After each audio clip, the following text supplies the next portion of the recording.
Selamat pagi saudaraku, mengawali kegiatan hari ini Selasa 17 Mei 2022 bersama Allah di waktu fajar. Judul renungan adalah Pertobatan Daud.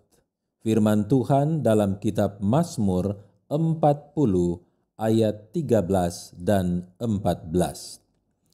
Sebab malapetaka mengepung aku, sampai tidak terbilang banyaknya. Aku telah terkejar oleh kesalahanku, sehingga aku tidak sanggup melihat. Lebih besar jumlahnya dari rambut di kepalaku, sehingga hatiku menyerah.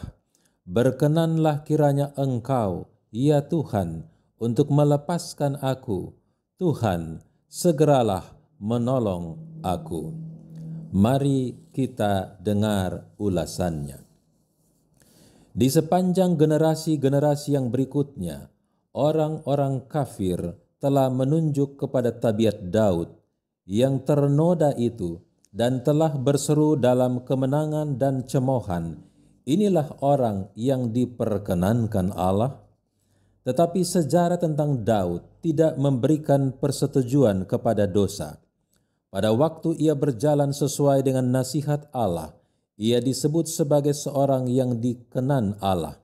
Pada waktu ia berbuat dosa, maka hal ini tidak berlaku lagi kepadanya, sampai oleh pertobatan ia berpaling kepada Tuhan. Sekalipun Daud bertobat dari dosanya dan diampuni serta diterima oleh Tuhan, ia telah menuai hasil yang amat mengerikan dari benih yang telah ditaburkannya sendiri. Hukuman atas dirinya dan ke atas isi rumahnya menyaksikan tentang rasa muak Allah terhadap dosa.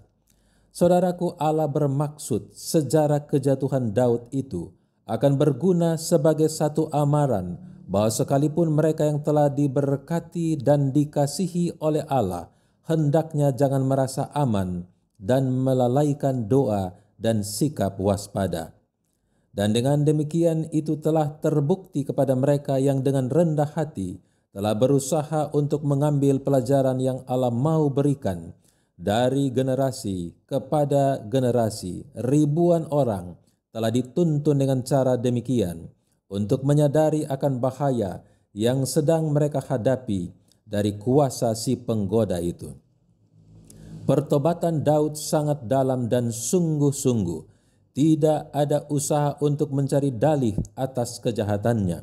Tidak ada keinginan untuk melepaskan diri dari hukuman yang telah dinyatakan kepadanya, yang mendorong doanya itu. Tetapi ia melihat kejinya pelanggaran terhadap Allah. Ia melihat noda pada jiwanya. Ia merasa muak atas dosanya itu. Bukan hanya untuk keampunan saja, ia berdoa, tetapi juga untuk kesucian hati. Inti perenungan adalah Allah sangat mengasihi orang berdosa, tetapi ia membenci dosa. Walaupun kita telah berbalik dari dosa dan kembali kepada Allah dan telah diampuni, tetapi apa yang telah kita tabur akan kita tuai. Kesalahan kita tidak diingat lagi, tetapi konsekuensi pelanggaran harus ditanggung. Agar kita menang terhadap ujian dan pencobaan, tetaplah berdoa dan berjaga. Berani berkata dan bersikap tegas untuk menolak dan berkata tidak, serta pilihan kita adalah lebih baik mati daripada berbuat dosa lagi. Biarlah hati tetap pada Tuhan. Mari berdoa. Bapa, kami sangat berdosa kepadamu.